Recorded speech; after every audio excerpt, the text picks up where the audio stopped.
रह जाने से बेहतर है कि खूबसूरत याद बनकर चले जाओ। मजबूत रहो लेकिन घमंड से दूर। दयालु बनो लेकिन अपनी दयालुता को कमजोरी मत बनने दो। विनम्र रहो लेकिन डरपोक मत दिखो। गर्व करो लेकिन अभिमान के बिना। हर किसी के लिए खुली किताब मत बनो, वरना लोग तुम्हें टाइम पास का जरिया बना लेंगे। याद रखना, लाखों की गाड़ी भी सिर्फ एक चाबी और ब्रेक पर निर्भर करती है। जो तुमसे अपनी हर बात साझा करता है वह तुम पर खुद से भी ज्यादा विश्वास करता है। कभी कभी रिश्ते संभालने की लाख कोशिशों के बाद भी टूट जाते हैं, क्योंकि एक हाथ से ताली नहीं बजती। जैसे पेंसिल से पेन पर बढ़ते हैं, वैसे ही हमें समझना चाहिए कि अब गलतियों को मिटाना आसान नहीं। जो लोग अपनी गलतियों से सीखते हैं वही जीवन में आगे बढ़ते हैं। कठिनाइयां तुम्हें तोड़ने नहीं बल्कि मजबूत बनाने के लिए आती हैं। कहानियां रचने वाला रब है और हमारा काम केवल अपना किरदार निभाना है। जो तुम्हारे साथ बुरा करता है उसके साथ भी भलाई करो, यही तुम्हारी असली जीत है। लेकिन इतने समझदार बनो कि माफ करना सीखो, और इतने सावधान भी कि धोखा देने वालों पर दोबारा भरोसा न करो। हर दिन नई शुरुआत करो, रोने से कुछ वापस नहीं आता। जो लोग तुम्हें तभी याद करते हैं जब उनका समय खाली होता है, उन्हें महत्व मत दो। समझदार इंसान से कुछ मिनट की बात 1000 किताबों का ज्ञान दे सकती है। चुप रहो लेकिन सब कुछ नोटिस करते रहो। दूसरों की इज्जत करो पर खुद को जलील मत होने दो। थोड़ा सब्र करो क्योंकि ये मुश्किलें भी गुजर जाएंगी और हंसने वालों के चेहरे भी उतर जाएंगे। कभी कभी बातों को अधूरा छोड़ देना भी खास होता है। यह तुम्हारी खामोशी का बड़प्पन और समझ का प्रतीक है। जब इच्छाएं पूरी होती हैं तब तृप्ति नहीं आती बल्कि लोभ बढ़ता है, क्योंकि मनुष्य की प्रवृत्ति पाने की नहीं और पाने की होती है। यही कारण है कि जो व्यक्ति जीवन की हर परिस्थिति में धैर्य बनाए रखता है वही वास्तव में श्रेष्ठ होता है। इच्छाएं चंचल हैं पर धैर्य आत्मा का गहना है। जब तुम हर प्रकार के उतार चढ़ाव में स्थिर रहते हो तभी जीवन तुम्हें अपनी सबसे सुंदर दिशा दिखाना शुरू करता है। प्रशंसक केवल तुम्हारी स्थिति को देखते हैं, कितना कमाया, कहां पहुंचे, क्या पहना। लेकिन सच्चा शुभ चिंतक तुम्हारी परिस्थिति को समझता है। तुमने कहां गिरकर उठना सीखा, कितने आंसू पीकर मुस्कुराना चुना। इसलिए तुम्हारी दृष्टि प्रशंसा पर नहीं, समझ पर होनी चाहिए। इससे पहले कि जीवन की परिस्थितियां तुम्हारी दिशा तय करें, उठो, साहस दिखाओ और स्वयं अपनी दिशा निर्धारित करो। यदि तुम्हें खुश रहना है तो निर्णय अपने जीवन की सच्चाई को देख कर लो, न कि दुनिया की नजरों से डरकर। जो फैसले केवल दूसरों की सोच को देख कर लिए जाते हैं वे अंततः दुख ही देते हैं। संघर्ष से भागना अपने मूल्य को खो देना है। जो वर्तमान में संघर्ष करता है वही भविष्य की ऊंचाइयों के योग्य बनता है, क्योंकि यही संघर्ष आत्मा को मांझता है, परखता है और उसे मजबूत बनाता है। जिस पल तुम संघर्ष से मुंह मोड़ते हो उसी पल तुम अपनी आत्मा की दृढ़ता को कमजोर करने लगते हो। अब जब तुमने यह निर्णय ले लिया है कि लोगों के पीछे चलना बंद कर दिया जाए, तो यह केवल विद्रोह नहीं, यह आत्मसम्मान का पुनरुद्धार है। जिन लोगों को तुमने सम्मान दिया, यदि उन्होंने तुम्हें हीन समझा तो यह उनकी दृष्टि की कमजोरी थी, तुम्हारी नहीं। अकेले चलने वाले लोग अहंकारी नहीं होते, वे बस जानते हैं कि खुद ही काफी हैं।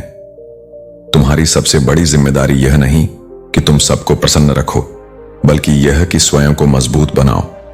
क्योंकि जब तुम स्वयं के लिए खड़े हो सकते हो तभी तुम्हारे भीतर दूसरों को सहारा देने की शक्ति आती है। जीवन में 3 सिद्धांत हमेशा स्मरण रखो। सच्चाई जो तुम्हें डगमगाने नहीं देगी, कर्तव्य जो तुम्हारे अस्तित्व को अर्थ देगा, मृत्यु का स्मरण जो तुम्हें विनम्र रखेगा। सच्चाई तुम्हारे विचारों को दृढ़ बनाती है, कर्तव्य तुम्हारे जीवन को दिशा देता है और मृत्यु का स्मरण तुम्हारे अहंकार को भंग करता है। जब तुम इन तीनों के साथ चलते हो तो न तुम भटकते हो, न उलझते हो, न डूबते हो।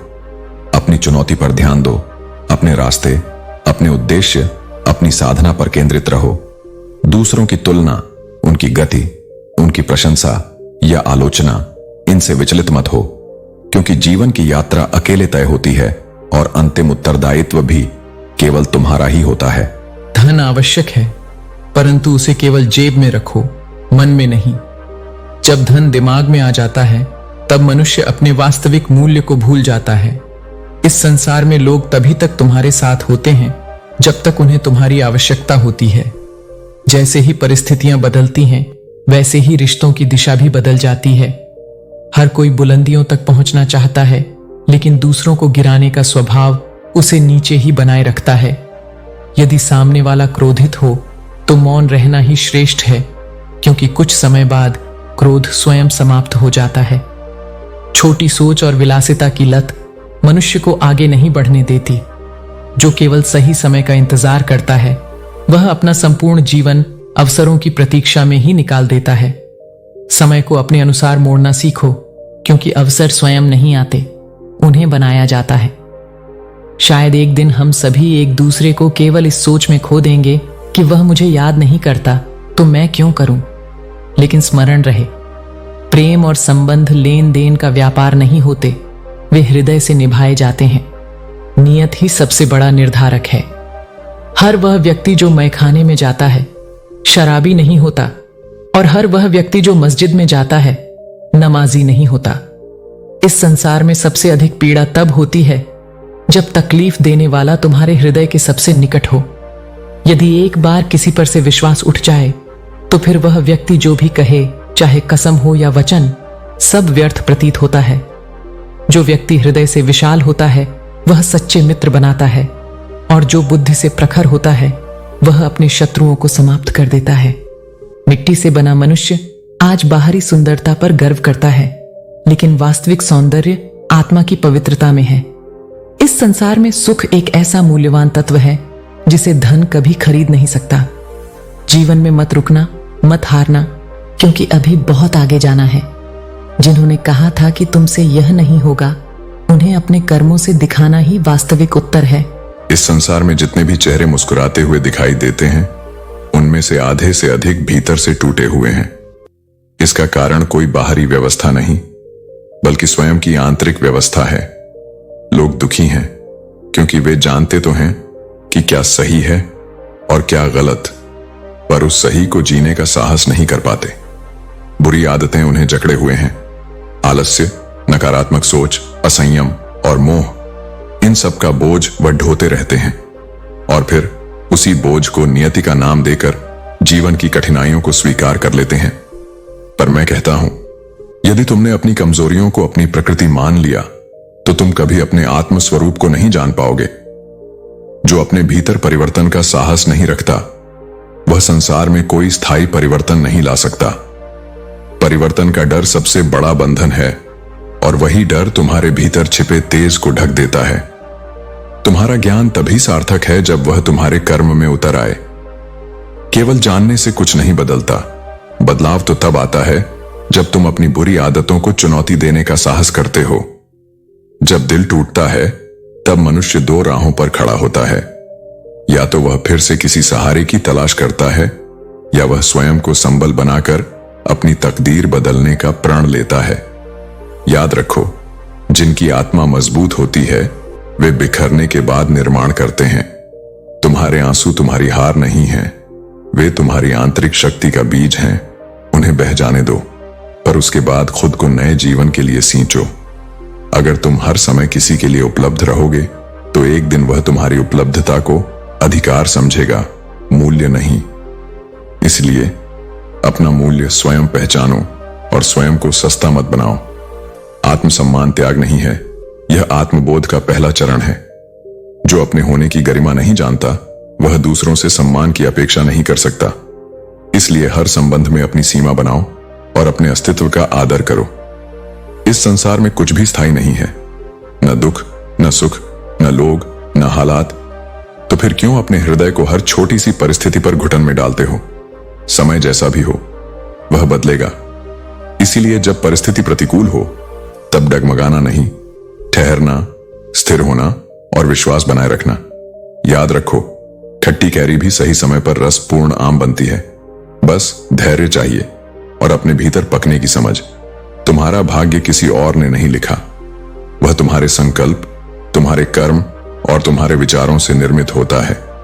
जो अपने आप को परिस्थितियों का गुलाम मान लेता है वह स्वयं को छोटा कर देता है, पर जो विपत्ति को अवसर की तरह देखता है वह उस कारीगर के समान होता है जो टूटी हुई लकड़ी को भी मूर्ति बना देता है। कठिन समय कोई शाप नहीं है, वह शिक्षक है, वह निर्माता है, वह तुम्हें तुम्हारी छिपी हुई ताकत से मिलाने आता है।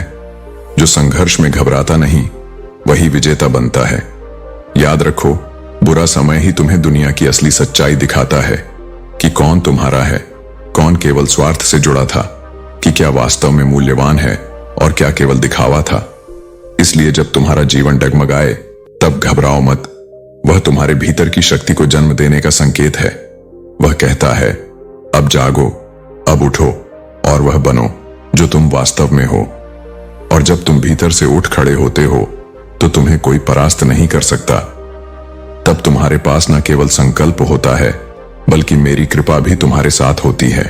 जब जीवन की सारी शिकायतें समाप्त हो जाती हैं, दूसरों से भी और स्वयं से भी, तब शेष रह जाता है केवल एक मौन ठहराव। यही ठहराव आत्मा की परिपक्वता है। यह वह अवस्था है जहां तुम किसी की स्वीकृति, किसी की सफाई, किसी के प्रमाण की अपेक्षा नहीं रखते, और तब तुम अनुभव करते हो कि शांति बाहर नहीं भीतर है। और वह केवल तब आती है जब तुम संघर्ष करना छोड़ नहीं देते बल्कि अनावश्यक संघर्षों से मुक्त हो जाते हो। कौन कहता है कि केवल माता पिता ही तुम्हारे शौक और जिद पूरी कर सकते हैं? यदि जीवन साथी तुम्हारे भीतर के भावों को पढ़ना जानता है तो तुम्हारे सपनों को भी अपना बना लेता है। एक अच्छा संबंध वही होता है जहां तुम्हें अपने अधिकार मांगने न पड़े, जहां प्रेम तुम्हारी इच्छाओं को समझकर उन्हें सम्मान दे। और यदि कोई बार बार तुम्हारे अस्तित्व को नकारे, तुम्हारे स्वभाव को कुचलने का प्रयास करे, तो उससे नाराज होने से बेहतर है उसे अपने जीवन में कम महत्व देना सीखो। कभी यह मत सोचो कि तुम अकेले हो, बल्कि यह जानो कि अकेले होना तुम्हारी पूर्णता का पहला संकेत है। तुम तब तक अधूरे हो जब तक तुम्हें किसी की उपस्थिति की जरूरत हो, और जब तुम स्वयं को पर्याप्त मान लेते हो तभी तुम दूसरों को बिना अपेक्षा के प्रेम देना सीखते हो। जो चेहरे हंसते दिखते हैं जरूरी नहीं कि वे दुहकों से मुक्त हों, बल्कि वे लोग हैं जिन्होंने दर्द को जीते हुए मुस्कुराना सीख लिया है। यही आंतरिक संतुलन है, यही आत्मबल। जो रिश्ता तुम्हारी मौन पीड़ा को भी न समझ सके, जो तुम्हारे शब्दों से अधिक तुम्हारी चुप्पियों को अनसुना कर दे, उस संबंध को बचाने की सारी जिम्मेदारी सिर्फ तुम्हारी क्यों हो? प्रेम का अर्थ यह नहीं कि केवल तुम झुको, बल्कि यह है कि दोनों मिलकर समर्पण करें। और जब बात आती है कद्र की, तो यह सबसे सूक्ष्म पर सबसे तीव्र भूख है। जब तुम बार बार सोचते हो कि कोई तुम्हें समझे, तुम्हें सराहे, तब